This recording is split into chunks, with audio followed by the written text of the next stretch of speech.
Beginilah cara warga Desa Padang Tikar, Kecamatan Batu Ampar, Kabupaten Kuburaya, Kalimantan Barat, membuat makanan khas dengan cita rasa asam, asin, dan pedas.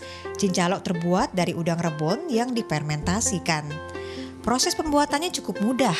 Udang rebon dibersihkan terlebih dahulu, kemudian dihamparkan serta dicampurkan dengan garam dan gula. Proses ini membutuhkan waktu 2 hari. Usaha rumahan ini telah turun-temurun digeluti oleh warga setempat.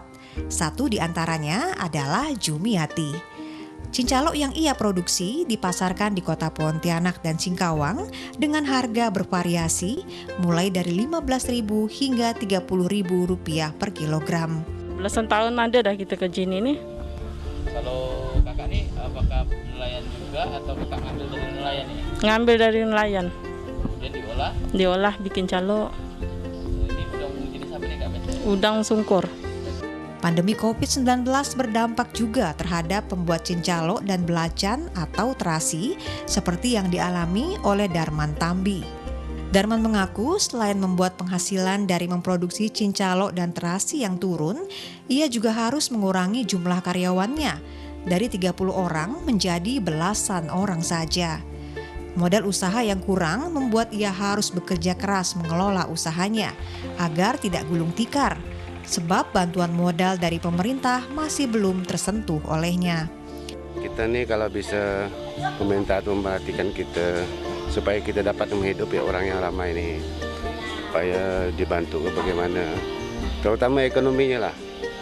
Ini sejak pandemi ini memang ekonomi kita ini cukup lemah, bertahan sendiri lah, semampu-mampu kita lah.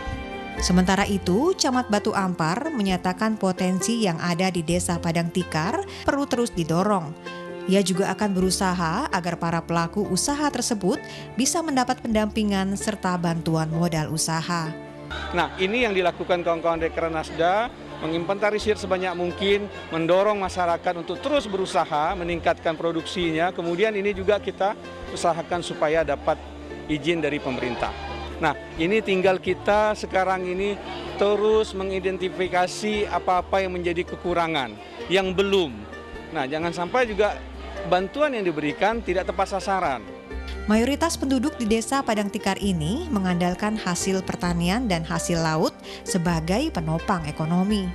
Warga juga berharap adanya perhatian dan bantuan untuk mendorong usaha olahan hasil laut masyarakat. Samsul Hardi, Kompas TV, Kuburaya, Kalimantan Barat.